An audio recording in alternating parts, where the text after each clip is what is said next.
Hello, Hi, Tori. Good to see you again. good to see you. How you doing today? Not too bad. Good. Yeah, last time did you say you're in Green Bay, Tori? Yep, Okay, yeah, great. Hey, how's your weather in Green Bay today? it was actually pretty nice out today. Oh, nice. Yeah, I can see there's actually some sun coming through the window Yeah, wherever you're at. yeah, I, it was pretty nice. I just went for a walk. It was pretty nice. I was trying to fast read your essays. oh, yeah, You can't really do that. I know. Well, yeah, we're lucky with Mary, where most of our essays are like relatively short, but at the same time, they are what they are. It's not as fast of reading as poetry No, for sure. Yeah, I no. totally get it. Well, thank you for getting that PDF out. I have sent across essay PDFs of Mary's with like 25 pages of stuff in there. You know what I mean? And I know that that's a little challenging. And so I wanted to try to cut that back as well as possible. But at the same time, I knew that, folks might need a little extra time. So thank you for sending that out. I No appreciate problem. it. No Yeah. problem. You picked some pretty pithy excerpts, I will say. Yeah. Well, there's a lot of pithy excerpts to choose from. That's what's so cool, right? Is that like her essays are so condensed and so lyrical to begin with that you can almost just sort of pull anything randomly and it's pithy in that way. So yeah, did you have any favorite story that Um, you had seen so far? the Swan one is interesting. I like her rules. Her rules intrigue me. Yeah. Yeah, I know. That's amazing, isn't it? Yeah. That she In would fact, actually in fact, I read have a little it. note here of her rules to to refer to when I'm writing. There you go. Yeah. So, hey, with your own writing, are you like nature kind of a main subject of your own, Tori, or do you have multiple subjects that you like to write about? Nature is always integral to the what's going on, I would say. Yeah. Yeah, I But would say I mean, not sure. always, but often. I mean, sometimes it's, about the gathering of people or, you know, Yeah. Yeah, of course. how to, I lost my mother and my sister, so I write a fair number of strange grief poems. Yeah. Yeah, sure. Well, I gotta pay attention and let people in. if you ever get a chance, Tori, speaking of that, take a look at Mary's collection called Thirst. Maybe you I've, had seen it or heard of I've that. I have heard of it. But she had been moving through some similar things herself in her life, and that poetry really reflects that time in her life, very much so. Yeah, That was after she lost her partner, right? exactly. Yeah. Yeah, exactly. Yeah, 2005, I think. Yeah, it's definitely a very deep collection. Can't remember if there are essays in Thirst or if that's just poetry. I'd have to take another look. Well, Tori, how did we do on numbers? I think the last time you had emailed, you said that we were upwards of like 70 or 75. Is Yeah, there that? was there were 75 folks registered. There's 17 that have shown up. We should say hello to everybody. Oh yeah, yeah, yeah. We're just Yeah, chit-chatting away here. we're a little before 7 o'clock, so yeah, it's hard to tell. Hi, Joy. Yeah, there's this is one of the interesting things about Zoom, obviously, is from my perspective anyway, I can only see a couple of people, right? So I Right. remember in the last class, you're like, "Hey, we have 100, in this class, but I could only see 3 or 4." So it's like Yeah. it's kind of an interesting experience. What's Uh, what's the story of the paintings behind you, the diptych or whatever they call it, Yeah, these might be actually like relatively random, to be honest with you. I'm oh, in the basement, and I think that these are really just design clouds, if you will. But you might see, Tori, you tell me, I can't quite tell. I've got two stacks of books behind me. yeah. Yeah, those are all Mary. Mary books. So yeah, if we've got questions on some of her collections, we should talk about some of her great books also. I've got some favorites. We'll talk about this in just a second, but certainly the Upstream has a wonderful beginning because it's kind of a collection of some of her best essays for sure.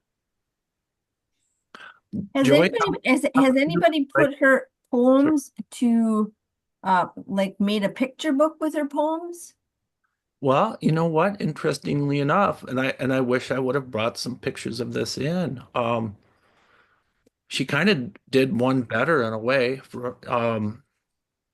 She assembled a book of Molly Malone Cook's photography, Mhm. and then she put content to that, including just a little bit of poetry. But she wrote the content to sort of introduce some of the photography of Molly Malone Cook. It's really Huh. a beautiful book.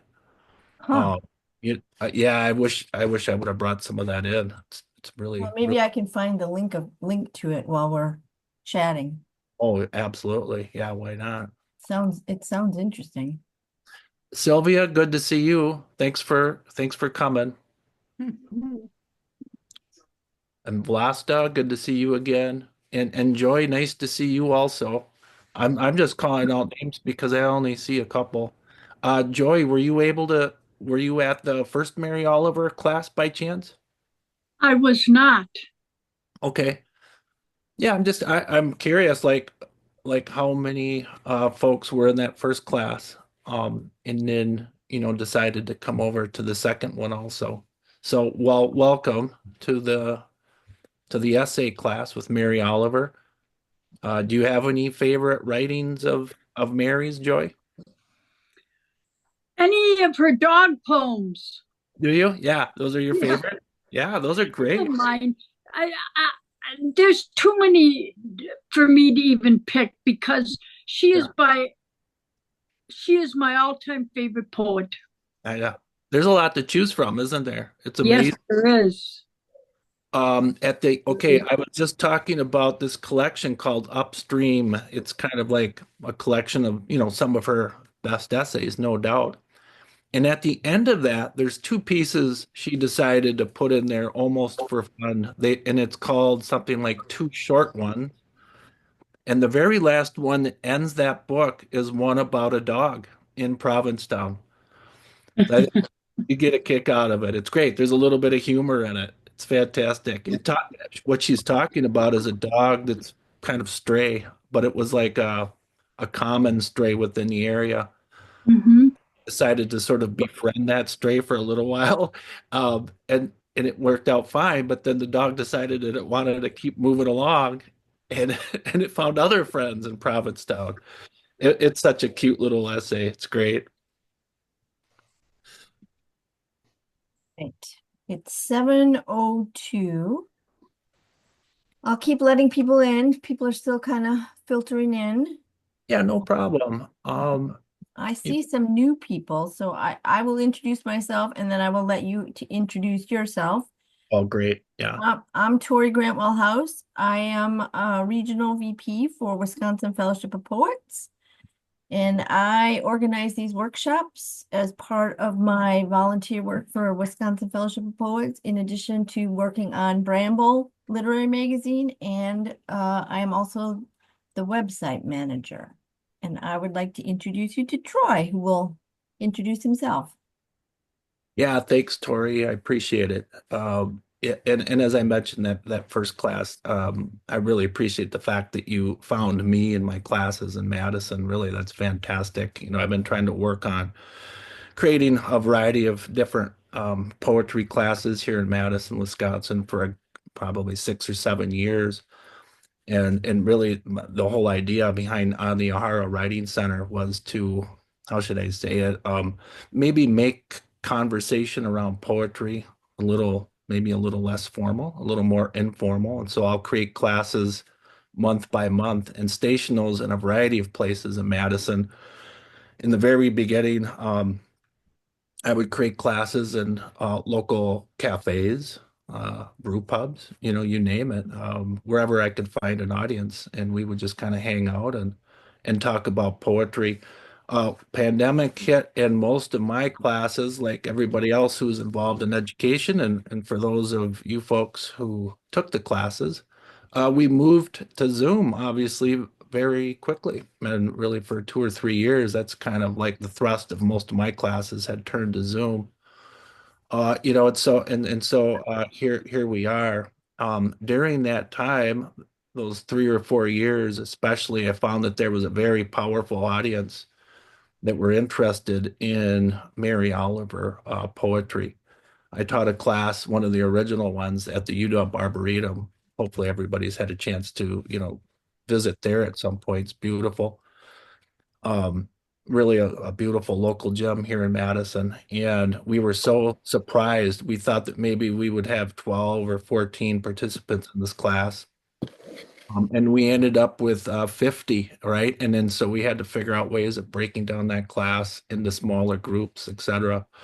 But it really dawned on me at that moment that there were a lot of Mary Oliver fans. And so what I did is I went ahead and created what I call the Mary Oliver Society here in Madison. And so what I do is I try to create like a new class per month, usually revolving around one of Mary's many collections. For those of you who are regular readers of Mary's, you realize that we have a lot to choose from, which is really fantastic for a poet. And so I create a class per month on some collection of Mary Oliver's poetry. And this time around, I thought it might be a kind of a nice idea to try to supplement that poetry class with the essay version,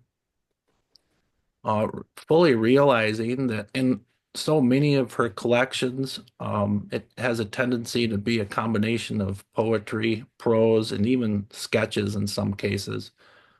And in my mind, anyway, once you become a very regular reader of Mary's, you begin to see they're definitely all interlocked. It's really as though she spends 1 or 2 years maybe with a specific handful of themes that she's very interested in, and writing her beautiful short essays along with her poetry, and that so often those two things have so much in common. Yeah, and one, it helps the other, vice versa. So again, for those of you who are relatively new to Mary's poetry, I would absolutely invite you to take a look at any number of her books that are more essay bound than the others. The one that I mention most often is that Upstream. It's referred to in that PDF quite a bit. It's a great one to latch on to in the beginning. Another one that comes to mind real quick is Blue Pastures. One of my favorites is called Long Life. Um, that has two essays that are really my own favorites. One is called Home, and the other one is called Comfort. And I think I put Home actually in the PDF here. So there's all kinds of wonderful work to choose from. So yeah, Tori, I mean, I've been teaching the Mary Oliver classes for some time. There's a great audience for it, and here we are on a Thursday night for Poetry Month too, right? Which is really very cool. So yeah, welcome to Poetry Month and Mary Oliver. Mhm. One of the first things that I always like to mention with any class is, again, it's impossible for me to know where you all are at in terms of how regular you read Mary Oliver poetry. You might read it all the time, here and there. You might be new to it. And so, I always have to sort of apologize in advance if I don't always enter into the conversation, right at the exact spot. But please do chime in at any moment if you have any questions, or if you've got any interests in certain panels on that PDF that you have a question about or want to enter back into. Just let me know, and then I'll make sure and we spend a little time taking a look at that so we don't lose track of time. So yeah, thank you very much. I think, Tori, what I'll do is I'll just switch over to the share portion if you don't mind. And real quick, did everybody who's here so far anyway, did you get an opportunity to receive this? Did it come across okay? Yes. Yes. Okay. Where were we supposed to receive it? I think, well, just through an email, probably, right? Like Oh, through, and Yeah, it would, did you register late, Dimitri? I registered today. Oh, yeah, I'll tell you what, I will email it to you. Thank you. yeah, thanks for saying something out loud though, Dimitri, because I mean it's nice to obviously have it, right in front of you also. I mean, Yeah. I'll do a screen share, but it's kind of cool to like dial through it at your own pace, etc. Yeah. Awesome. Thank you. Yeah, it's always challenging. I mean, I can't tell you how many times that like I've tried to send across PDFs at the mass scale, and sometimes it works better than others. It really depends on the receiver's platform, etc. So anyway, here it is. I always like to take a really brief tour of these panels. I always overproduce material, I think, instead of underproducing. And so I like to do a really brief tour. And really, if something stands out to you, even if you're brand new to the PDF, no problem. Maybe something stands out quickly and you're like, oh, that's interesting. And I want to make sure and say something about that. Great. And then you get a sense for all of the material that we could go through, realizing we probably won't have time for it all. And then we'll, head back up to the start and see what we can do. So understanding Mary Oliver poetry by the essays. What's so wonderful about this is I really do believe that Mary kind of had this in mind, honestly, like with how regularly her collections were a combination of both poetry and essays. I think she makes it kind of pretty clear to us that she was working on those two things simultaneously. And so entering into it that way makes good sense. So these are just some cool pictures. I think I mentioned this in the first class in 2024, just last year. Her papers were finally handed over to the Library of Congress. I think it was 700 pages. I'd have to go back into that, between correspondences, maybe notes, etc. This is a picture of her word processor with the word courage taped on it. For those of us of a certain age, we might remember the word processor instead of the typewriter. So kind of amazing. This is a great little letter that she was writing back in 1979. She'd already published 4 collections, and it looks like she was looking for a Guggenheim Memorial Fellowship so that, as she says later in the paragraph, so she could travel and research. I think that's pretty fantastic. Over her career, interestingly, she didn't travel tremendously. She even talks about this quite a bit in her essays. But she was a visiting professor and teacher, a very good one, at a variety of places. She might have been referring to that in some ways. She did live in Provincetown for, I think, over 4 decades. Towards the end of her life, she moved to Hobie Sound, Florida, which was kind of an artist's community, no doubt, right on the coast. So it had probably some similarities to Provincetown, where she had lived all those years. So great pictures. I already mentioned Upstream, if anyone is interested in her essays. Roy, did she get the Guggenheim? Yeah, great question. I mean, I'll make some assumptions that she did, right? But so yeah, this is 1979. She just finished 12 Moons. It's a great collection, by the way. For those of you who are interested in astronomy, she really does have a series of 12, I think even more poems that are about different phases of the moon. Very, very cool. That's what she's referring to here. Good question, Tori. I'm gonna look into that. I assume she did at one point, no doubt. Yeah, if you're new to the essays, which one do I grab? Upstream is great because it's a collection. There's some original pieces in there, but many of the others are being pulled from previous collections. So it's a great way to get a sampler, like really quickly. And a lot of her great work is in there. We'll take a look at Staying Alive. Here, all I'm trying to do is really like push the idea of the synthesis between her poetry and also her essays. So she's talking about a fox over on the left side, and then she's got a poem about a fox over on the right side.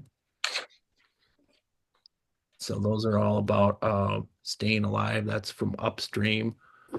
Well, she was a well-known a literary essayist for sure. And at one point, no doubt she was asked to be the editor of the great Best American Essays.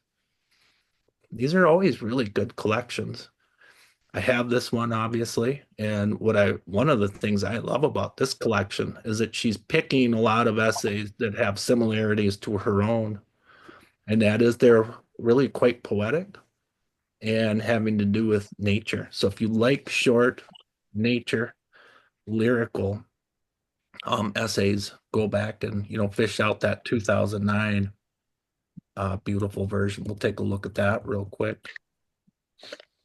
A lot of times people's favorite, one of their favorites of hers is Upstream itself. It's got a really interesting structure. Some of the transitions she makes as a writer are really kind of interesting. We can take a look at that and read through it also. Very beautiful. Roy, are these considered lyric essays? I think so, Tori. I would definitely say so. Yeah, for sure. Yeah, and we can talk about that as we get into them a little bit more. I do think that that's one of the things that distinguish her essays. A couple of things that would come to mind immediately. One, their brevity, right? They are a little bit shorter in general. They're not 20-page essays, although she has a long one. It comes out of Winter Hours, a really good one. That's maybe 12 pages. That's probably her maximum length. Most of hers are very condensed. And the way she kind of condenses through those transitions, you see those little asterisks that she creates in between those paragraphs. It's kind of another poetic tool in a lot of ways of condensing. So she really was interested in getting out and getting in and getting out pretty quick, just the way a poet sort of does, if you think about it. Poems are obviously pretty short. Same thing with her essays, but they're very lyrical, line by line. Beautiful poem. Hopefully that kind of piggybacks off of the essay. For anybody interested in trying to write something similar, here's a try this with a little prompt. Tori and I were talking about these two pieces before the class started. He was generous enough to not only create a nice poem, but then she followed up on it. And again, this is sort of rare for poets. Poets are not always like that in tune or necessarily desiring to literally put in full, prose form all of their intentions and the rules that they're writing by. She does so, and it's in this really cool, short, succinct essay called The Swan. And she really talks about the things she's got to have in her poems in order to feel comfortable with sending those off. So it's really kind of an amazing little piece for such an important poet. One of my favorites is Home, very beautiful. And then one of my favorite poems of hers is Stars, that finishes that out. So that's kind of the tour. Just real quick before we even start in on anything, are there any questions on that PDF, or did anybody have any comments even before we started? You might have to unmute yourself because there was a weird back talk, so I muted people. Oh, okay. Well, I think I'm still on, Tori. Yeah, you are, but if anybody has a question, they might have to unmute themselves. Oh, yeah, yeah, exactly. No, you're right. I do have something to say. Hi, Troy. How are you? Hey, Judith, good to see you. Yeah, good. Yeah, thank you. I'm just fascinated about how I could be looking somewhere and like where you wouldn't even think about it. And there's a quote by Mary Oliver. Yeah. So, I mean, what do you think this is resonating? Are we in so much pain now that we're looking for some sort of I don't know what you might want to call it, but it's just amazing. Out of the blue, I'll see a Mary Oliver quote. I'll go, what the heck is that doing there? Right. Yeah. So it's amazing. It's amazing. So, I mean, my fascination with her is of course, her use of words, but her strong connection to nature. Yeah, for sure. So it's that connection. Yeah. Yeah, and you know what? She even says as much. She really set herself up to be what we might call a pure nature poet, kind of meaning that she's not intending to do a variety of other things besides that. I mean, we really can come to expect a very powerful poem about the human's interaction and interface with nature, and some of the revelations that can provide us, right? And it's also in a time where we fully realize that the environment is moving through any number of crises or issues.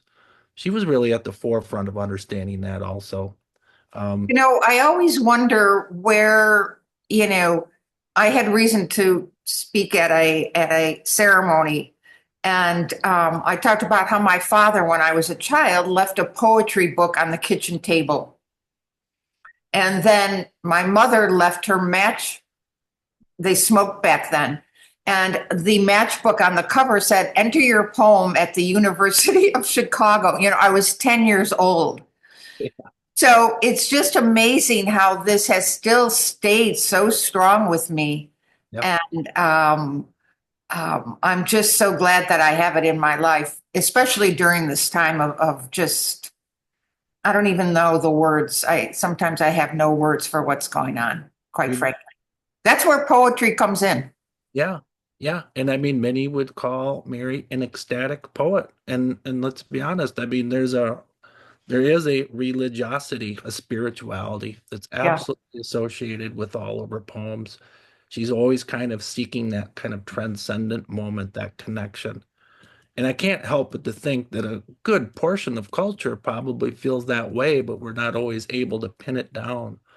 Well, how beautiful is it that poetry is able to capture those things so quickly? And that's the other thing. For better or for worse, we're bombarded with all kinds of information any given day. And if you can read a Mary Oliver poem in literally 3 minutes and feel a little bit an intensity, a connection, I think that it's very, very powerful. I hate to bring this up, but there's another poet that I like.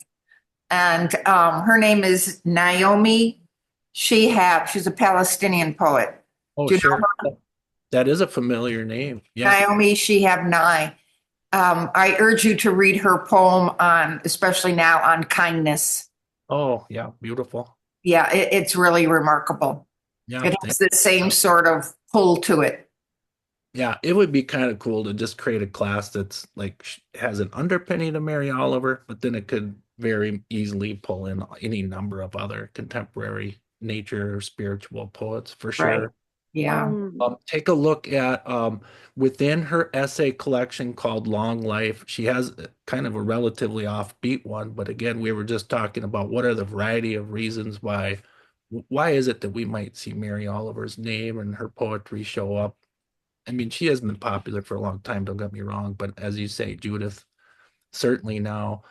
It's called Wasteland and Elegy, and it's really quite something else. I mentioned that she lived in Provincetown. She wrote about Provincetown quite a bit because they had been there for so long. They had seen the transformation of that town go from really a small, almost semi-rural, pretty interesting, peaceful town into something that had become very much touristy. And she kind of chronicles the transformation of all things of a waste landfill over the years, and how she would continue to visit and You always know, continue to look for the creatures that live there as opposed to just the garbage. Talk about a really interesting pioneering essay. Yeah, um, go ahead. yeah, I mean, so I've been to Provincetown like once or twice when I was working in Massachusetts at one point. So it's Mhm. very interesting to hear that she was, despairing of that transformation because I definitely have only seen it in that touristy state. Yeah. It is also one of the safest places to be visibly queer in Massachusetts sometimes. I mean, Massachusetts, some parts of it are very progressive, some parts of it are not, like Yeah. many areas in this country. So it's very interesting to see that perspective on it becoming more, I would say, like populated, because I think for some people that didn't live there previously, that was also a part of it becoming that safe space that it is and Yeah. has been historically today. So it's very, but yeah, I mean, if any of y'all, I don't know if any of y'all have like been to Provincetown. I think it's like it is touristy. It's also a very strange place to drive to. It's a very beautiful drive, but you are like Cape Cod is so narrow and it gets narrower every year. They lose inches. Like it's eroding by inches every year. Like someday Cape Cod will be gone and like not that long from now, which is not how erosion usually works on a time scale where you can see it. Yeah. But like it is like driving to the it feels a little bit like driving to the end of something because you are and it's this very odd perspective. So it's interesting to imagine a poet as renowned as Mary Oliver living there because I had no idea she lived there. Just because like you're kind of trapped when you're on a peninsula that's that long and thin. There's one road in and out Yeah. for the whole city. You Oh, know, that- speaking of poetry, Ada Limon, who's our present poet laureate, but we're waiting for the new poet laureate to be announced any day now. Let's hope that the Library of Congress stays as meaningful as it has been Yeah. with what's going on in Washington. But Ada Limon, one of her poets that I really like to, and I'll tell you why I'm going to bring this into Provincetown, is Instructions on Not Giving Up. So that's another poem that resonates during this time of challenge.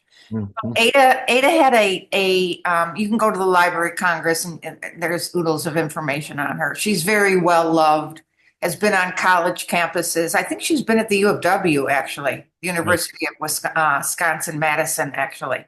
Yep. Yeah. Um, She's actually going to be at UW Milwaukee next week. Oh, good. Okay, I'm going to look. Maybe sometimes you could get on their list for a Zoom, and sometimes you can't. I'll try because I have followed her and Joy Harjo around during the pandemic, and they both have brought so much joy to my life. But with Ada, she had a special product called Nature Poetry in the Parks. So she went to 8 national parks this summer. Was it this summer? Yeah, 2024. And I know she was at Provincetown and inscribed what she thought would be the perfect poem for that space. So you might want to look up Poetry in the Parks and Ada Limon.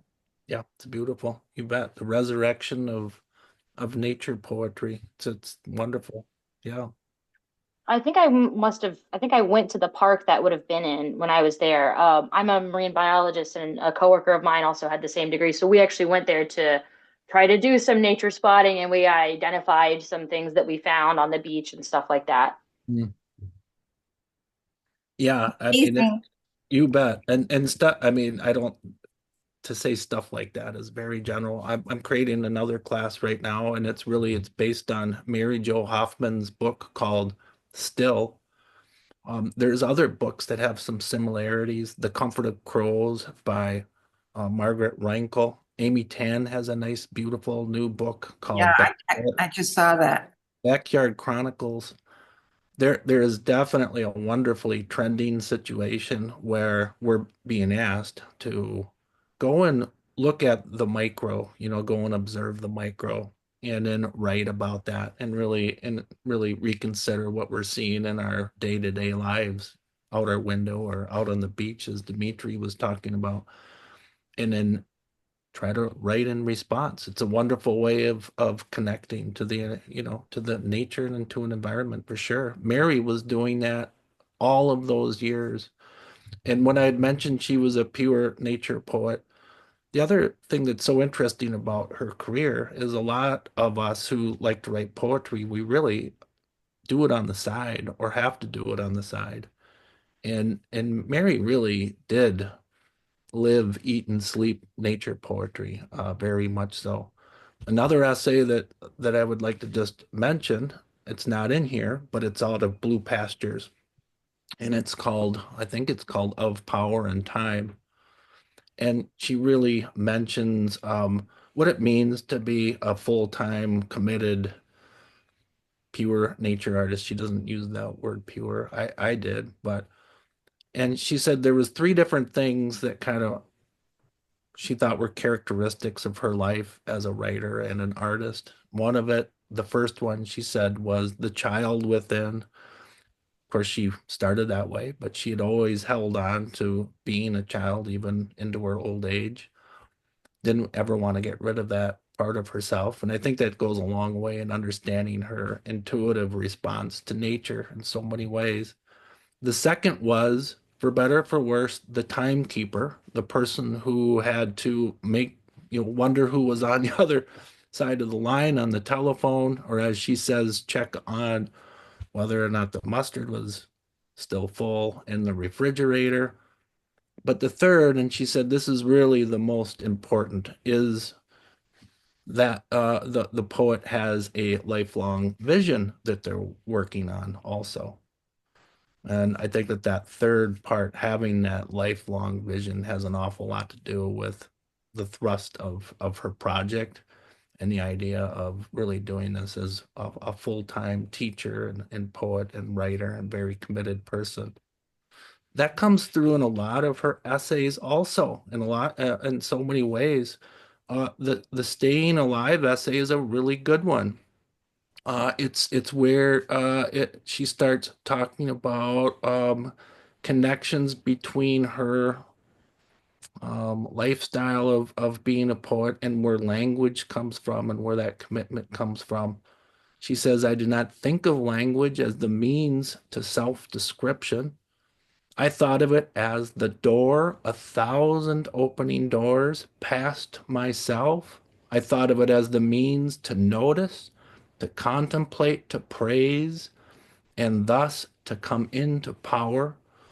In books, sure, truth, daring passion of all sorts, clear and sweet and savory emotion did not run in a rippling stream in my own personal world, more pity to it.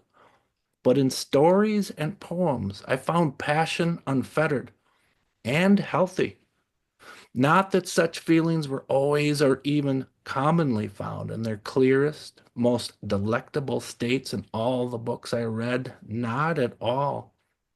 I saw what skill was needed, persistence, how one must bend one's spine like a hoop over the page, the long labor. I saw the difference between doing nothing, doing a little, and the redemptive act of true effort.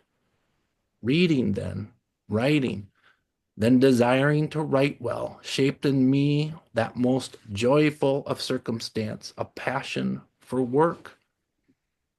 And this is a really cool side to see of Mary's writing that comes out in the essays, right? We can make these assumptions by reading her poetry, but then when she tells us very emphatically that third part of her life of having that grand vision, it really kind of wakes us up to the importance of so much of her poetry.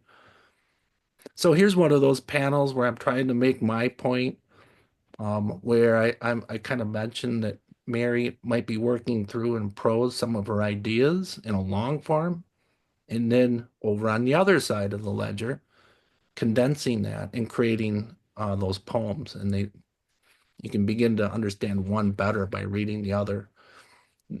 This paragraph, by the way, in this essay follows the one that I just read. Transitions are pretty abrupt here. Deep in the woods, she says, I tried walking on all fours. I did it for an hour or so, through thickets across a field down to a cranberry bog. I don't think anyone saw me. At the end, I was exhausted and sore, but I had seen the world from the level of grasses, the first bursting growth of trees, declivities, lumps, slopes, rivulets, gashes, open spaces. I was some slow old fox, wandering, breathing, hitching along, lying down finally at the edge of the bog, under the swirling rickrack of the trees. And then she puts in italics this kind of interior monologue, almost like rules of, again, living according to language, living according to poetry and nature. You must not ever stop being whimsical. And you must not ever give anyone else the responsibility for your life. Two really powerful statements. I like that last one, Judith. You were asking what makes, what is that oomph, that extra? Why are there so many quotes of Mary's that we see surface? That last one is kind of important, isn't it? That's some really sage advice, right? You must not ever give anyone else the responsibility for your life. And stop, and then on to the next paragraph. Oh, I could write a book about that. Yeah. Especially, yeah, I mean, what's happening now? We're depending upon other people to determine our way forward here. So that's why this gives us so much inspiration. Yeah. I mean, yeah, without getting into it too far, I mean, it's pretty easy to see where sometimes we do have a dependency, let's just say day by day, on things like politics, right? Instead of watching and observing our own specific life, we have a tendency to maybe tune in to some of that to a degree that we become dependent on it. I'm not saying that that's precisely what she's talking about in this, but it can definitely apply. Okay, so here we are. Now we're asking ourselves, okay, how did Mary make decisions to go from an essay form over into poetry and vice versa? What comes first? And we can decide as we read more and more. So this is her poem, The Fox. And remember over on the other side, she was saying something a little bit maybe made up, maybe slightly imaginary, maybe not. But she was moving along the grasses from the level of the grasses, she said. The first bursting growth of trees, lumps, gashes. I was some slow old fox. I really definitely get a kick out of the idea of her entering into the natural world and through her imagination, sometimes becoming, even if temporarily, that part of nature, whether it's a fox or a bear, an otter, a heron. You don't ever know, she says, where a sentence will take you, depending on its roll and fold. I was walking over the dunes when I saw the red fox asleep under the green branches of the pine. It flared up in the sweet order of its being, the tail that was over the muzzle lifting in airy amazement, and the fire of the eyes followed, and the pricked ears, and the thin barrel body, and the four athletic legs, and their black stockings. And it came to me how the polish of the world changes everything. I was hot, I was cold, I was almost dead of delight. Of course, the mind keeps cool in its hidden palace. Yes, the mind takes a long time, is otherwise occupied than by happiness and deep breathing. Still, at last, it comes to, running like a wild thing to be taken with its twin sister, breath. So I stood on the pale, peach-colored sand, watching the fox as it opened like a flower. And I began softly to pick among the vast assortment of words that it should run again and again across the page, that you again and again should shiver with praise. Remember what she had mentioned up here. She said, I did not think of language as the means to self-description. I thought of it as a door, 1,000 opening doors past myself. I thought of it as the means to notice, to contemplate, to praise, and thus to come into power. It's really a cool, it's a great few lines to at least get started in understanding some of the parts of Fox.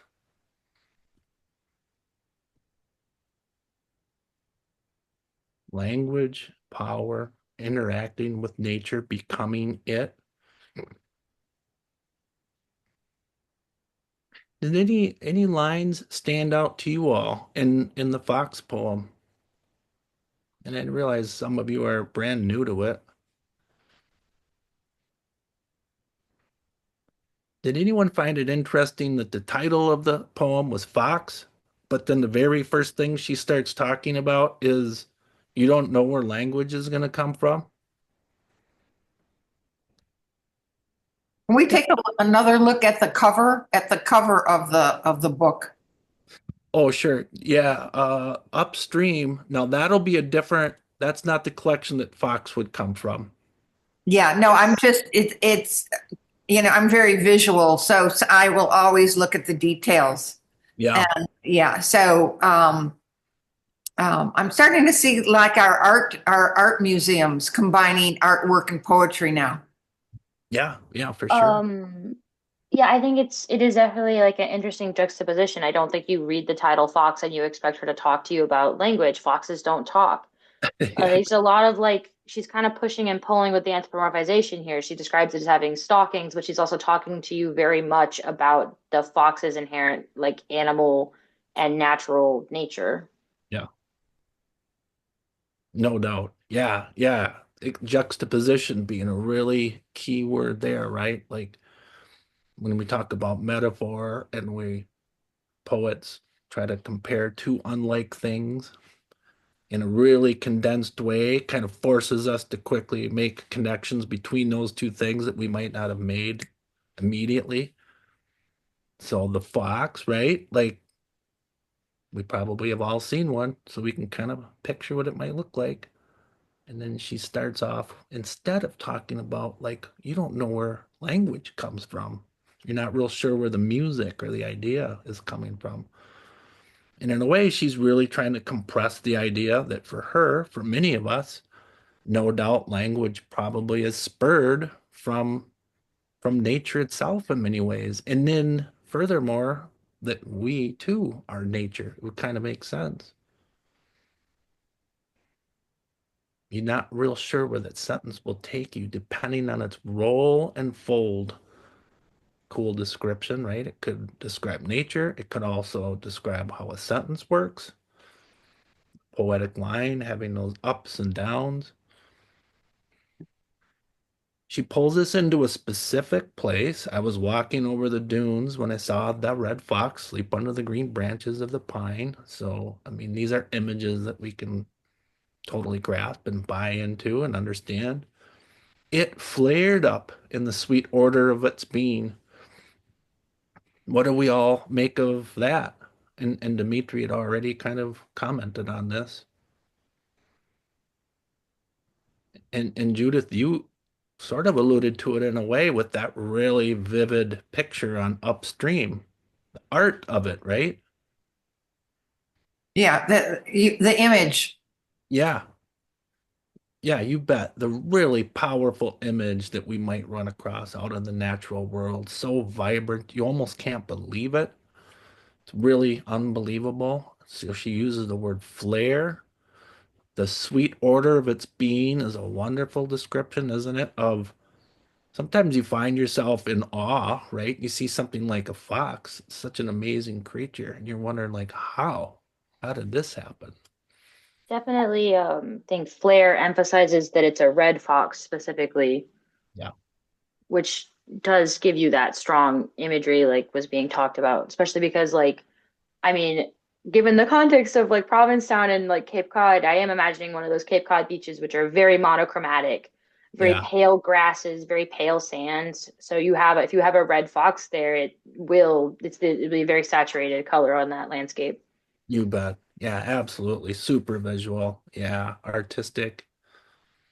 Yeah, right. I mean, yeah, part of what we could always do with Mary Oliver poetry is really talk about the aesthetics of it. That we're experiencing this in Wisconsin right now. Like Tori had mentioned that she received sunshine luckily today in Green Bay. That's wonderful. But in Madison, it was, another gray day. And sometimes you get lucky, and between 5 and 6 or something, maybe the sun shines, and then all of a sudden the entire world literally flares up and everything underneath it. It's I absolutely just part of it. can I make a comment. Oh, please. Yeah. Um, you asked what your favorite line is in the poem, and one of my favorite lines in the poem is that I was hot, I was cold, I was almost dead of delight. Yeah. And so for me, that's a good apt description for how she sees nature. Yeah. That it's so delightful. I mean, she's almost dead. She's just, it's like such an extreme feeling of nature. But Yeah. it can also speak to what she's talking about language, that Mm, especially through poetry, that we can be dead with delight with the language. absolutely. Yes, absolutely. And not to say it's the only place, but there is something really interesting about poetry, isn't there? In which it the revelation happens, the ecstasy in this case can happen so quickly that it literally is like a flare or a flame. She was talking about doors before. Do you remember that? The doors in, and how she would like to enter into those doors and whatever, not be closed out. I don't think she says exactly that, but sure, each of these interactions with nature is something like a door. It's a great metaphor. What's on the other side is complete and utter mystery. Is it other than ourselves? Are we combined? But yeah, I love that line. Thanks for mentioning that. Joy, just before you came on, I was just ready to click and say that that's my favorite line in the poem. It's just so powerful, especially the part about being dead of delight. Yeah. What magical language that is. Yeah. I was hot, I was cold, I was almost dead of delight. And then she makes that a quick reference to mind. No, remember the first sentence too. All of these compressed combinations, the Fox image, but then where do those sentences come from? It comes from a really mysterious part of the mind that's impossible to explain, right? We've got 1,000 theories as to where language comes from. The poet is open. And then she ends it with looking for words. I sort of see this poem that she's maybe walking outside, thinking about something she's writing, Yeah. and the fox appears and it takes her off, and she's almost happy to be rescued Hmm. from her mind by this miraculous thing she's encountered, and she gives herself over to it. Yeah. She's almost dead of delight. She's so ecstatic. But as a poet, she pulls back into her form, into her craft at the end. She's going to harvest this. She's going to take it and go back to the assortment of words and make something of this experience to run across the page in new poems. Right. So I see this as a, sort of a weaving. She never forgets that she is a poem while she's watching the fox. No doubt. Yeah, and look at that next line. She is literally of two minds. It's that raw, immediate experience of mystery, but then also being able to pull back and see that my mind is doing something else, just like Nina was talking about. Of course, the mind keeps cool in its hidden place, palace, sorry. Yes, the mind takes a long time. So immediate experience versus thought experience, right? Intuition maybe versus rational thought. It's otherwise occupied than by happiness, and why is that? Why isn't it just perpetually occupied with happiness and seeking it out and experiencing it? And then also deep breathing. Still at last it comes to running like a wild thing to be taken with its twin sister breath. So she talks about breathing twice there. It's very, really interesting. I stood on that pale beach, colored sand, watching the fox open like a flower, began softly to pick among the vast assortment of words. Look at that immediate. She she is pulling back around to those first words, isn't she? the immediate connection between intuitive experience and perception, and then how language comes directly thereafter. That it should run again and again across the page, that you again and again should shiver with praise. Very, very powerful stuff. The last poem, I would probably show that one immediately also, because it has some real similarities as to talking about the origin of language, revelation, and as she says, gaining power. I thought that was a pretty cool statement also. Well, here she is. This is, again, this is the very next paragraph in this particular essay, Staying Alive. And, it's like she's writing pretty intimately with other people who maybe are interested in writing. Um, some advice. Maybe it's just really talking about our own background and our own situation. I don't really mean to say it's easy or assured. There are stubborn stumps of shame, grief that remains unsolvable after the years, a bag of stones that goes with one wherever one goes, and however the hour may call for dancing and for light feet. But there is also the summoning world, the admirable energies of the world. We just talked about a flicker or a flare of the red fox. It's a bundle of energy, better than anger, better than bitterness, and because more interesting, more alleviating.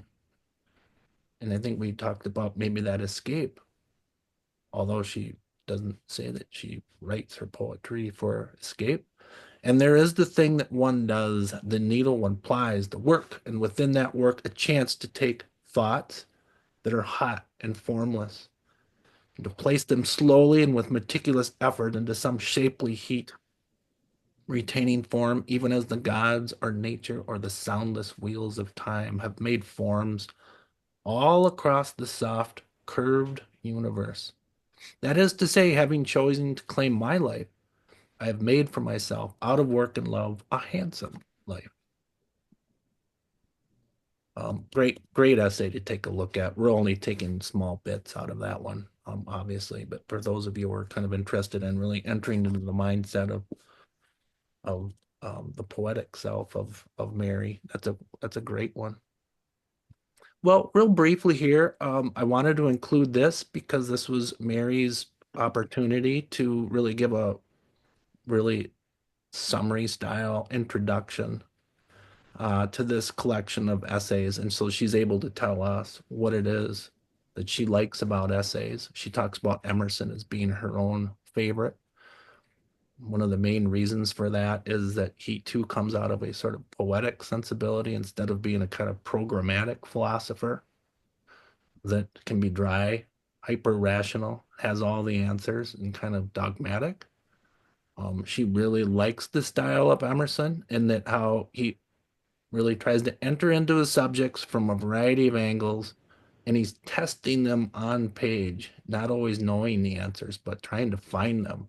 So she's really attracted to, as she says, Emerson's queries, questions in his mind, and then relaying those in a sort of poetic style. She loves that. It kind of makes sense looking at her own poetry. She talks about the history of essays, Montaigne, um, talks about Samuel Johnson, definitions, etc.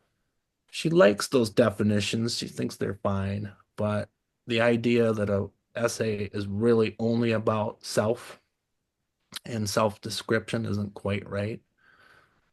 She says often enough the essay is full of personal discoveries, experiences, disclosures, a revelation of the examined self. But just as often, though, the essay is full of the excitement of some discovery beyond the self, set loose, as it were, in the world. How wonderful. And I'm on the upper paragraph in the middle panel there. How wonderful. The single mind, with its treasures of ideas, propensities, offering them up to the reader. The writing of essays is a party to which all subjects are invited. Humor, pathos, remembrance, declaration, emotions, religious belief, natural world, you name it, right?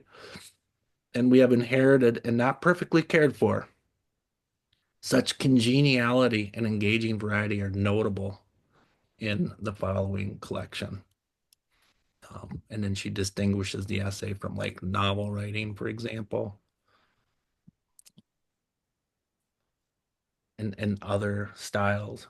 Whatever it is, she definitely found a nice home in that essay style. And I liked her last line here.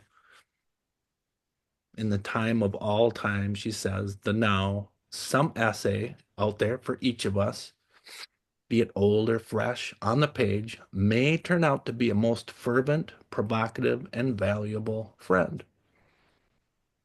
So the style of the essay allows for that more personal mode of voice to kind of come through. And it's almost like when you read a nice essay, you get to know that person very, very quickly and intimately. Just real quick, because obviously we're only going to have a certain amount of time here. Was there any one of these between Upstream or The Swan or I think it was Home that anybody wanted to make sure and take a look at?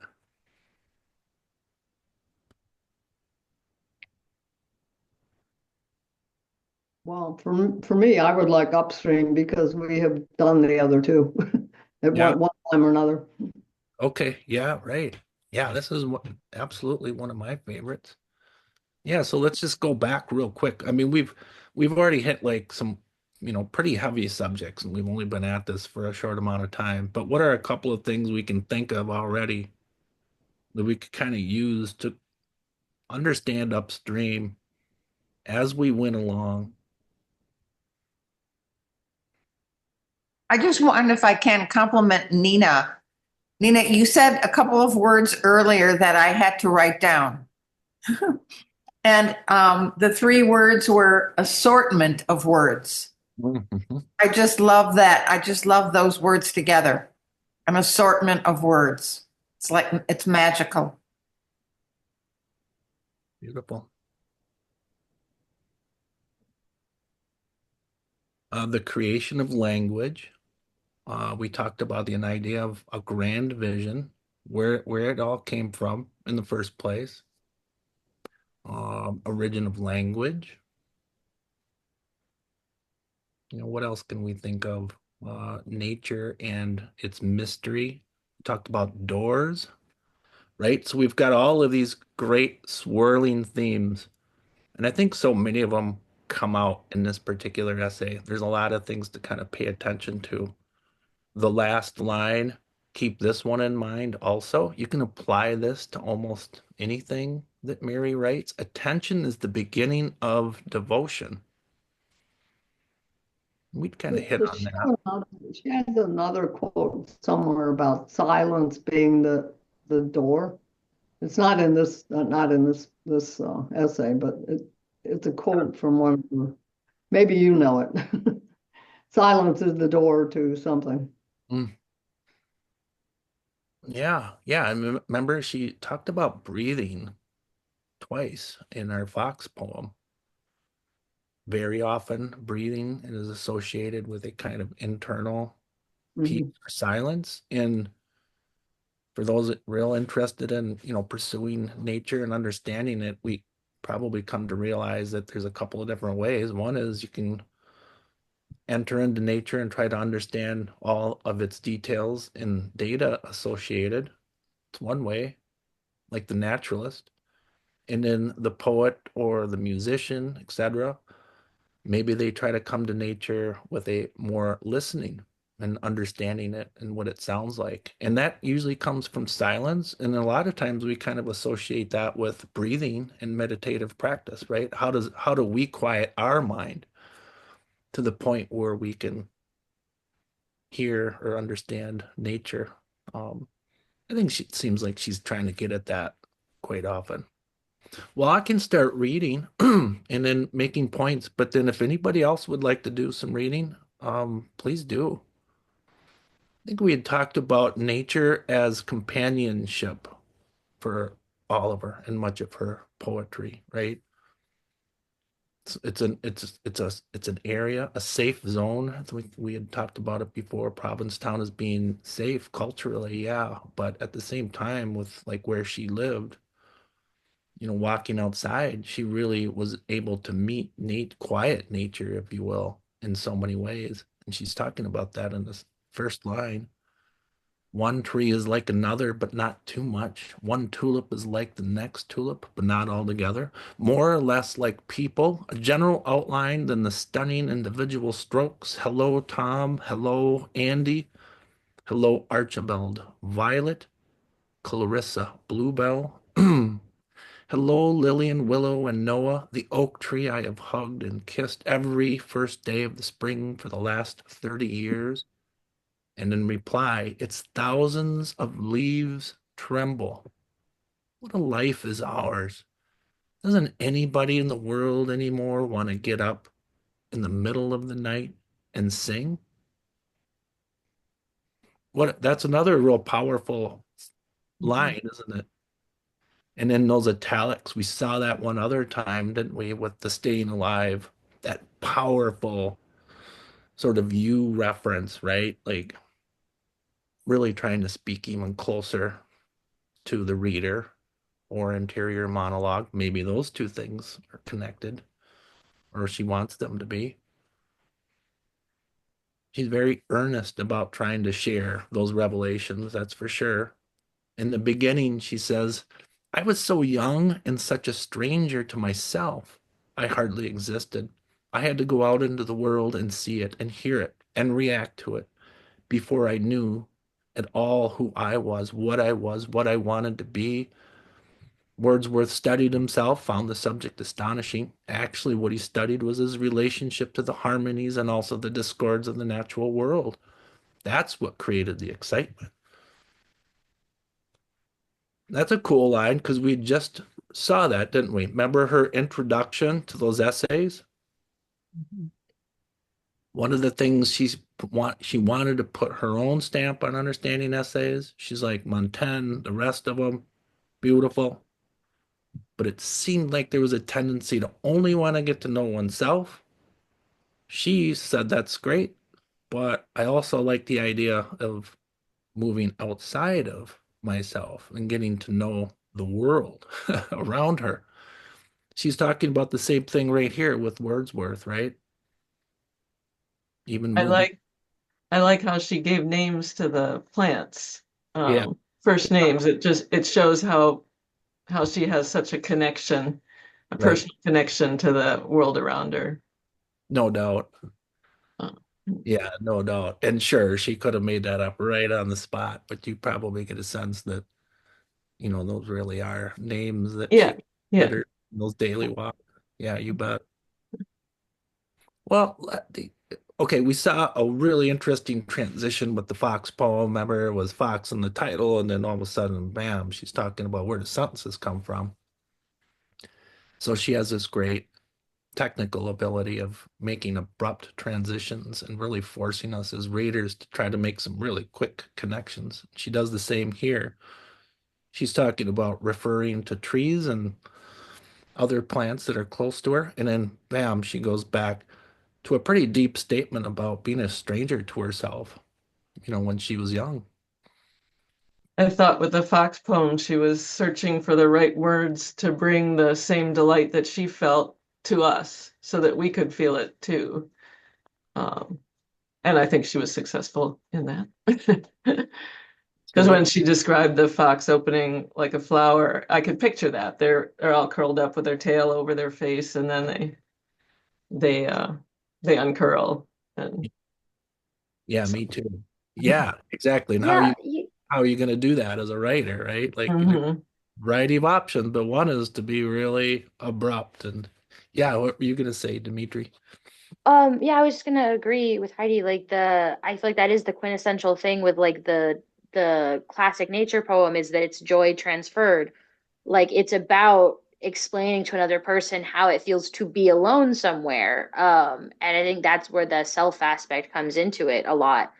I feel like a lot of people have at some time or another. It's like you were kind of drawing a division between naturalists and poets, but a lot of naturalists become poets and vice versa. And I think part of that is because poetry, a lot of it comes from observing something over time. I've seen that with several Mary Oliver poems. Again, not the biggest buff, but like the ones I have read, I've definitely seen that she is going to the same natural places repeatedly, Yeah. which is what you do as a naturalist. The summer that I kept a journal where I like was logging the pH of some local waterways was the summer I wrote a series of like a lyric essay about that waterway. And I think it's just like in the same way that knowledge plus that like observation plus time is knowledge, it also equals poetry. And I Yeah. think like the relationship she has with these places saying, oh, I hug this tree every spring, you know, she's observing what happens to that tree over time as well. No doubt. Yeah, you bet. A poetic naturalist, right? Like describing it in her own way, for sure. Where does this all come from? Where does this passion and understanding, this combination of being able to both pinpoint certain aspects of nature, but also get to know it on its own level? Where does it come from? What does upstream mean?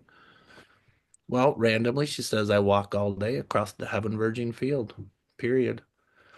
And whoever thinks these are worthy, breathy words I am writing down is kind. Writing, though, is neither vibrant life nor docile artifact, but a text that would put all of its money on the hope of suggestion. And we had talked about that with her love of Emerson, the hope of suggestion. Come with me into the field of sunflowers is a better line than anything you will find here, and the sunflowers themselves far more wonderful than any words about them. What justice can she do with that red fox? She can get close with the language. But what's even more important is the fox itself.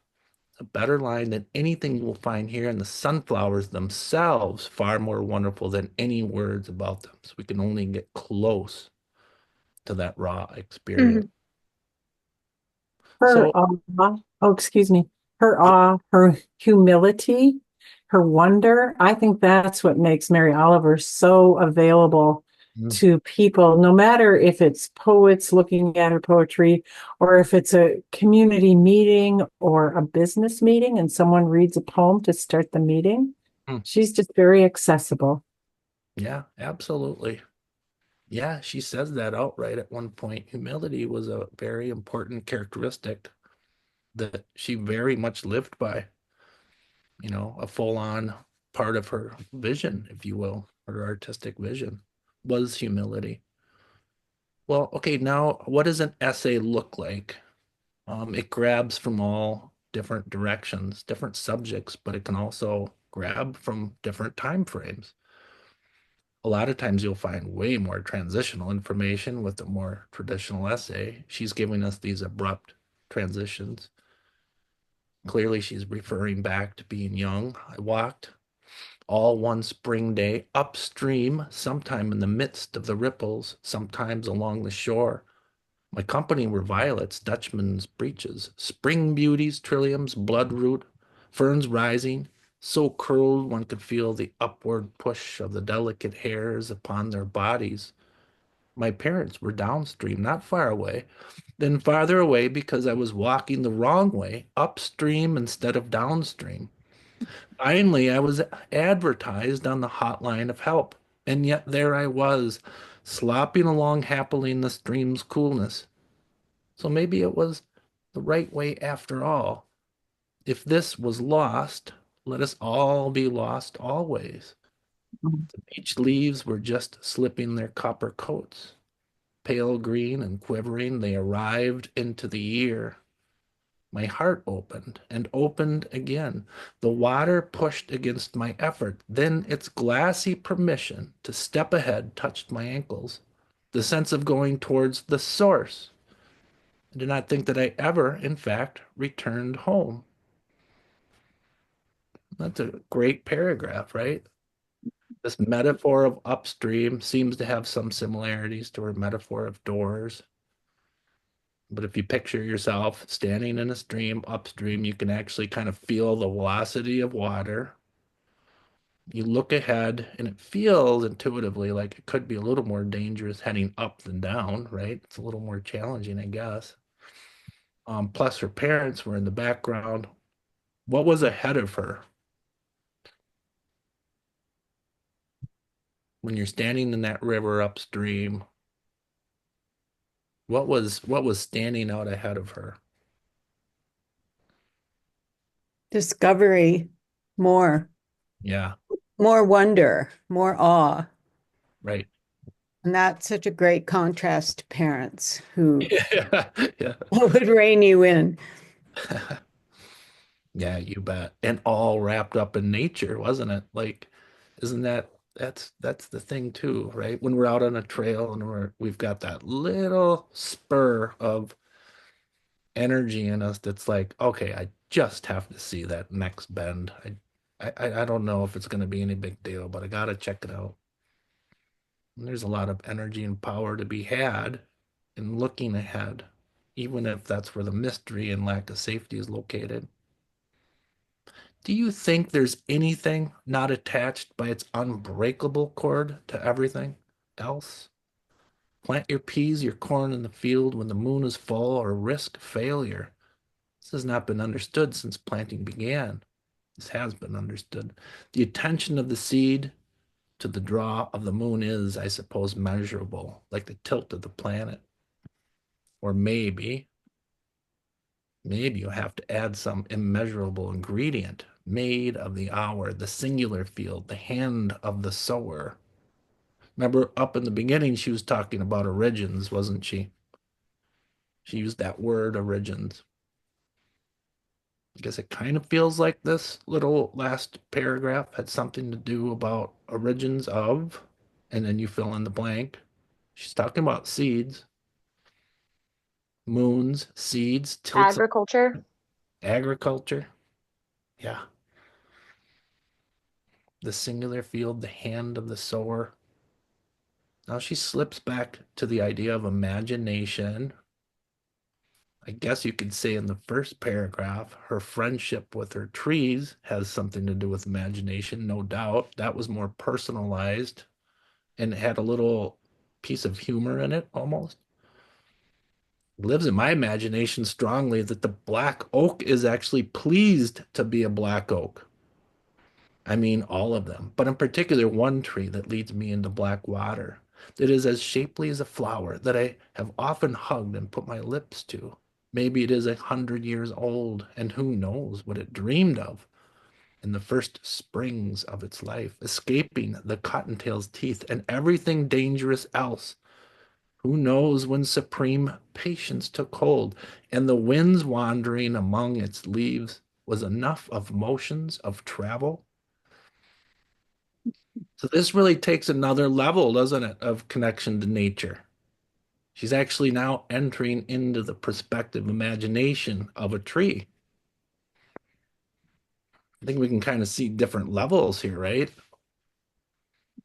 Some of this reminds me, I have family who lives in San Francisco, and we were riding along the ocean, and we stopped because we saw the sun setting, and we went down our trail and, just watched this magnificent, and someone very loudly said, "Another great performance." Yeah.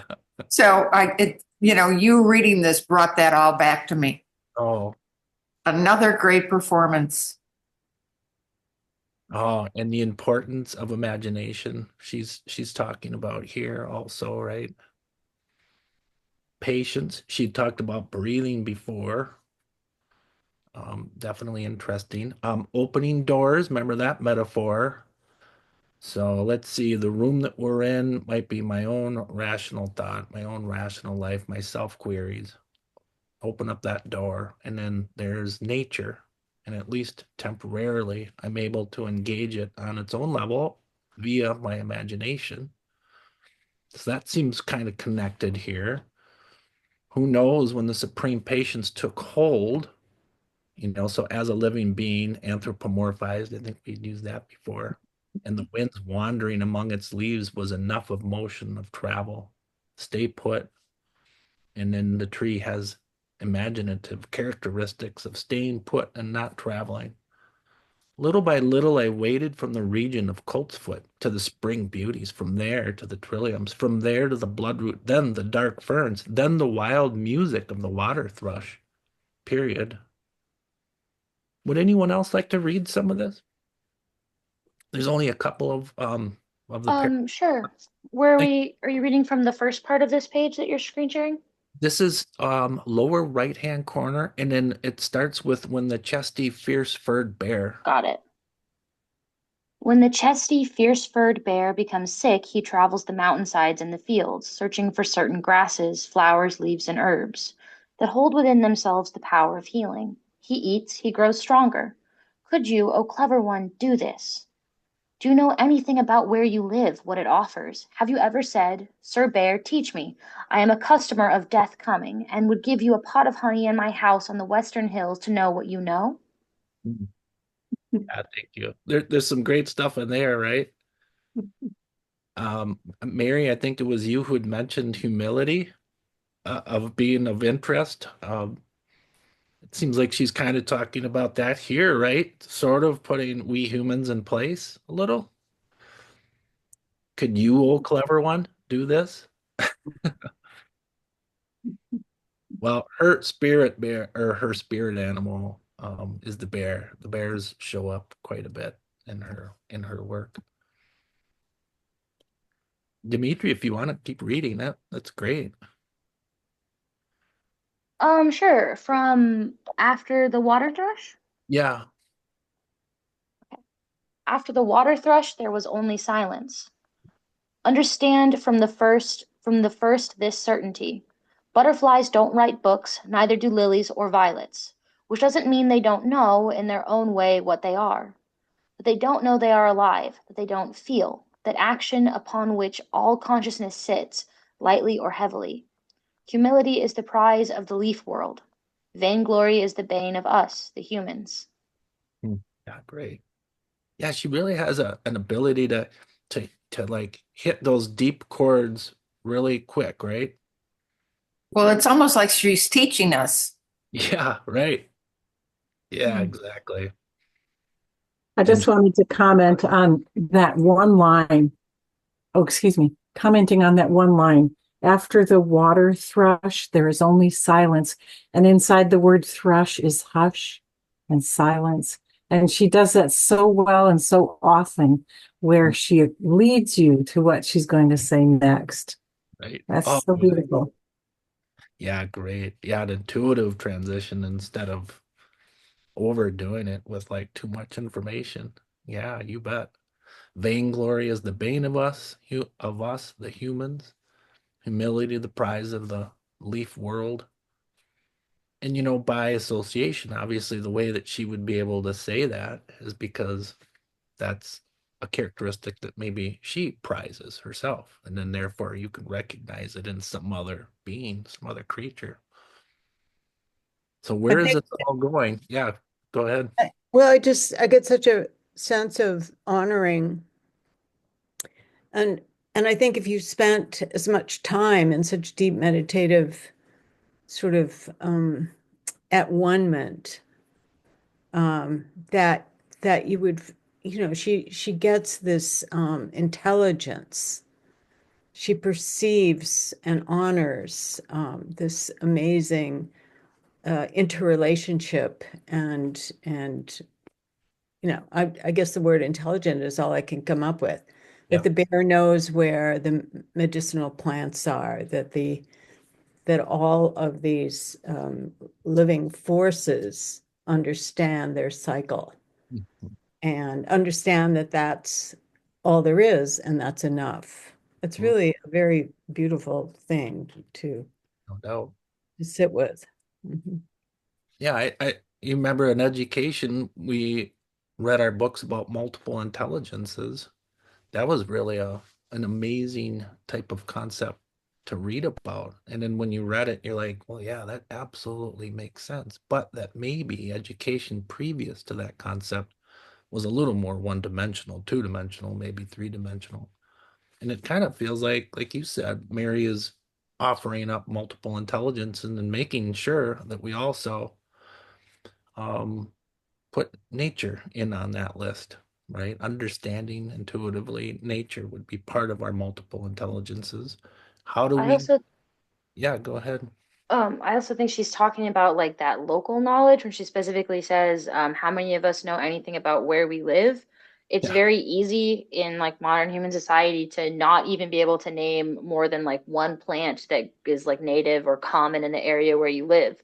yeah, Like you can go your whole life not knowing the name of the bird that you see every single day. And I don't know if those names themselves are very important, but being able to identify and distinguish them to know like like what you can eat that grows near you is sometimes a value. It's very fun to just like know you can eat a plant and to eat it because you see it growing wild, to participate in that way. But often we don't have that knowledge.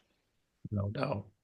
Yeah, absolutely. Yeah. And how just, I think you really called it, by the end of this essay, she's really laying names on things and saying, okay, I started upstream. I made my choices and I wanted to engage nature and understand it intuitively and by naming it. And then she eventually says, teach the children. We don't matter so much, but the children do. Show them daisies and pale hepatica.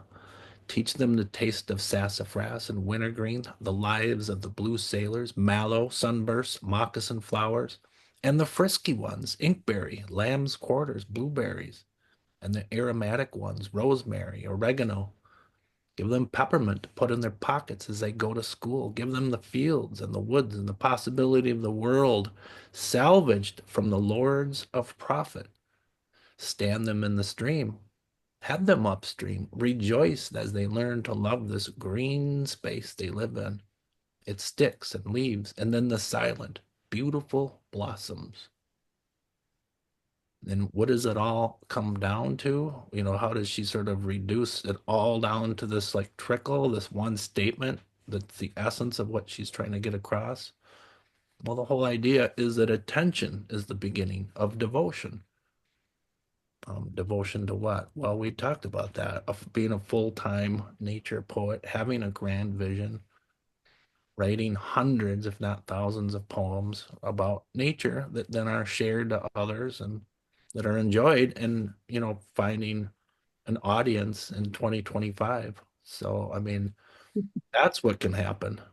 Um, all kind. Fascinating how that last line mirrors the very common phrase in conservationism, you manage what you measure. Sort Mhm. of that same idea of if you aren't watching it, if you aren't keeping track of it, you cannot protect it and you cannot do anything for it. You bet. Yeah, absolutely. Yeah, I remember the really challenging book, but important one by Wendell The Unsettling of America. And in it, it is a book about agriculture and spirit. It's about politics too. But what he was really saying was where we went wrong in agriculture was we lost the generalist farmer and we moved into specialization. And so that farmer, whoever lived on the family farm, right, no longer really fully understood all that was happening, really wasn't paying attention anymore to the soil and the flowers and the trees, etc. And instead it became a commodity.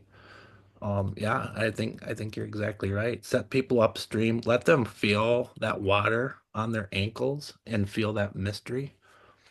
And they might actually pair their life to the prospects of attention is the beginning of devotion. Yeah, you bet. Well, I what is, think, yeah, oh, please go ahead. I think too, she's saying um, back ways that imagination is important to her sense of wonder. If you can try and talk to these natural things, if you can try and imagine what they're thinking and Yeah, what they know, then that's a form of really understanding them better than just walking past them. you bet. Yeah, you really have to ask yourself sometimes, why not, right? When it comes to nature, why not try to enter into the mindset of a tree? Obviously, you can get some real feedback on that, scientific feedback. You can get rational feedback, etc. We most of us understand anthropomorphism, right? And projecting our own inner emotions onto trees, etc. But then what Mary kind of like counters sometimes, I think, in our poetry is just try it. Um, does it really hurt? Do we maybe get to know a little bit more about ourselves and nature by placing our imagination in the tree or in the fox? Really, really think about that for a second. Maybe it does push us forward just a little bit more. Well, we've only got a couple of seconds left. Home is wonderful. Hopefully you get a chance to read that at some point. It's one of my own favorites, but I feel like this one kind of wraps up so much of what we were talking about in a really powerful and succinct way. Stars. Um, full, Where does stars appear? Which collection? Stars is older. I know it comes out of her um, second volume of her best poems, but I can't remember, Sylvia, right at the moment which one this comes out of. One of her new and old collections. That I think those it's yeah, there are but two of them, the first and the second. Okay. I think it's from an older collection, almost something like West Wind, if you kind of remember that one. That I Okay. would maybe guess at that.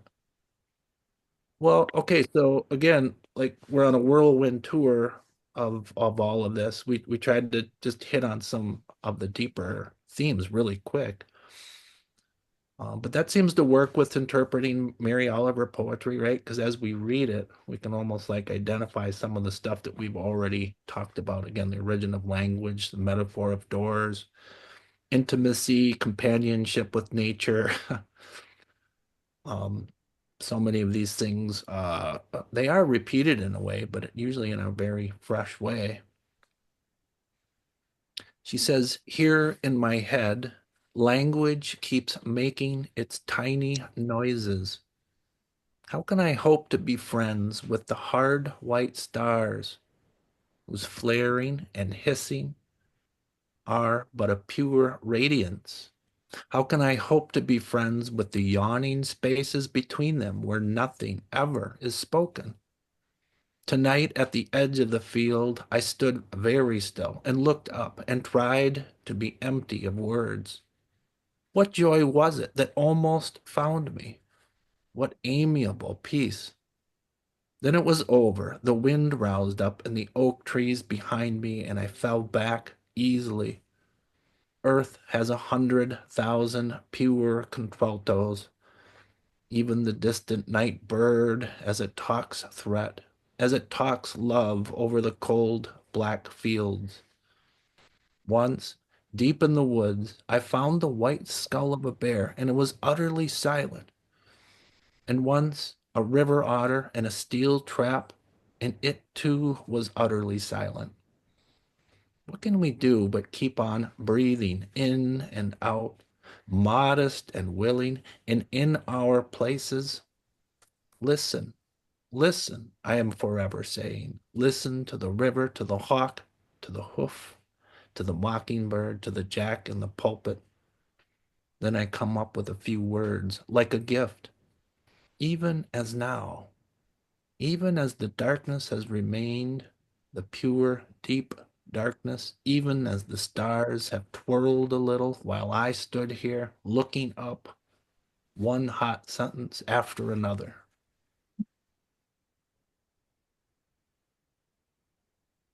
So, yeah, what poem did that one sort of remind us all of?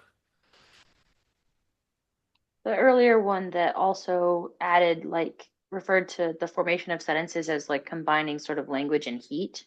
Yeah, absolutely. Right. Yeah, the fox.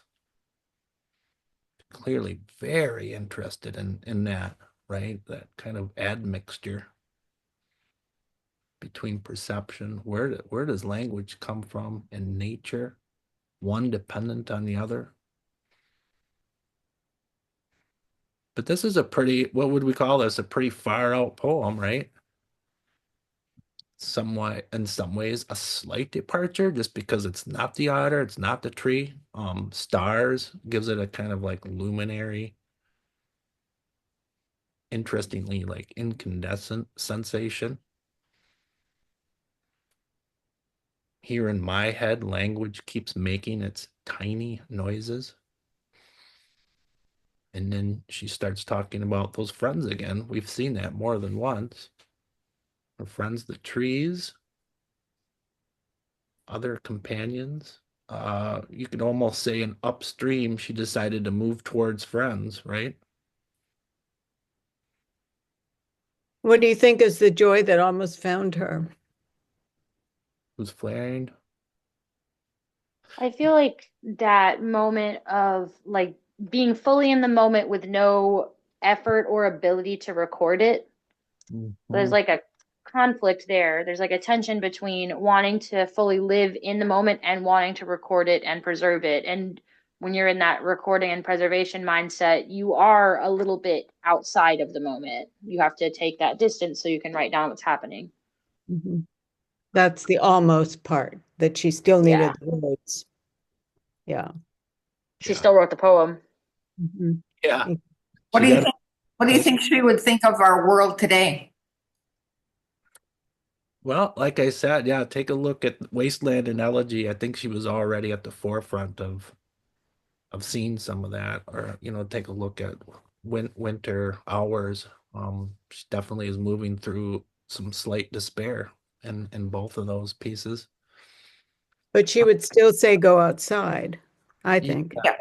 yeah, Mhm. that's where your companions are. That's where your soul is at. I mean, and maybe that in a way that would be the grandest tragedy. Again, getting so caught up, and it's just not very challenging for us to get caught up in anything that has to do with media distraction. It's just all around us perpetually, and we can kind of absorb it at any given moment, but at the expense of, look at these relationships. These are kind of interesting. And they're all kind of built in us, right? Like we all have the ability to experience stars or the fox, but where has it gone? And how hard do we have to work to get back into that slot? Like maybe that would be really the real tragedy that she would probably mention. I think she's like also kind of asking us to I feel like if we're going to preserve the things she would be wanting us to preserve, we do have to love what we have of them right now. Yeah. And we're moving into this conservation state, this ecological state where we do have to embrace some of the things that have changed. Mhm. It's not enough to like love the historical state that is gone from us now. You have to love the urban nature that you have to go out, be in it, be with it, Yeah. and try to make there be more of it. I think that's like something this poetry speaks to a lot is like that very local love for nature. Yeah. You bet. Yeah, and that would be a slight criticism of the Mary Oliver poetry, right? Is it still has that romantic sensation that you can still go out and just love pure nature, if you will. Yeah, you're exactly right. Now, a lot of eco poetry. Um, Boy, I've got this book. It's called something like The Poetics of the Anthropocene, Mhm. and it's very much talking about, like you said, a kind of new structure of what nature is. We have to make sure and realize that microplastics now is nature also. We just have to make sure and identify that. And a lot of poets are doing just that. You'll actually see like chemical symbols, etc., in hyper modern poetry, just making sure that You'll our eye on the I am reality. guilty of this. Yeah. Well, yeah, Yeah. it's just you have to, right? But I guess it doesn't mean that we can't love stars in Mary Oliver. We can do both. Like we can look at that, the beauty of that sort of pure relationship with nature. You can get back to that relationship with it too. Like I remember just like I had this like the feeling that she's talking about in several of these poems that like that certain type of awe that's like some people have mentioned is like very endemic to Mary Oliver's poetry. I have felt that in a science class. Like at one point, I learned that algae produces. Okay, so the part of your blood that holds oxygen. There's like a little ring. It looks like this. If anybody can see me, I have a tattoo. But there's a little ring. It's a very particular chemical structure, and algae makes that same shape. It even makes the same exact version of it that we have in our bodies. to hold oxygen. And then it breaks it open and uses it to do different stuff with photosynthesis. So in the process, and the first 7 steps to make chlorophyll are identical to the first 7 steps to make the thing that makes our blood do its job. Like we're breathing using that, a very similar structure. Chlorophyll and the heme in your blood that holds oxygen are super closely related chemicals. They have they share this certain same structure, and there's just everywhere. If you look evolutionarily, functionally, this one certain ring is in everything, everywhere. And I felt it then. I felt very connected to the natural world then, because of that super chemical, super modern thing. Yeah. Yeah, absolutely. Yeah, fully understanding the hypercomplexity of nature and how we're similar would be a nice counter to understanding the tragedy also of understanding modern nature. And for example, i.e. microplastics, right? Like so yeah, you can almost find a newfound beauty that nobody would have understood previously. I Yeah, think poetry is going in a lot of cool directions. I think she's somewhat horrified about the otter in the trap, and she asks, "What can we do?" And she says to keep listening to nature, and don't lose sight of it, and continue to try and conserve what we can. Yeah.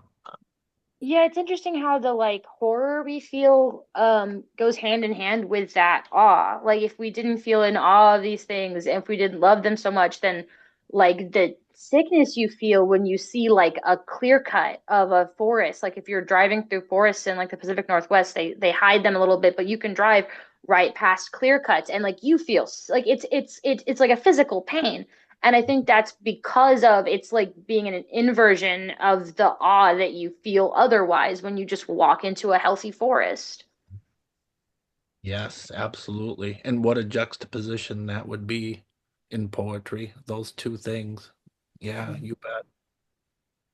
Oh yeah. Well, thank you for those comments. I'm glad you all liked this poem. It's a very powerful one. It takes a few times to go back through. It's got an interesting structure, right, with those couplets. And there's that interior monologue again in italics, which we can see she uses that technique often. Um, but yeah, well, I mean, this is all we have time for. I mean, I really appreciate you all, entering into the conversation. Not easy to cover some of this stuff in such a quick amount of time.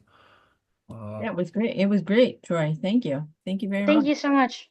Of course, yeah. Thank you all for your contributions. I appreciate it. Yep, thank you. And I will make sure to follow up with the recording when it's ready and share any other links that we talked about.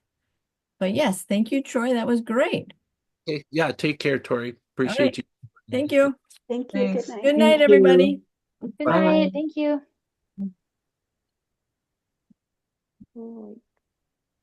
Hi. There's my button. Okay.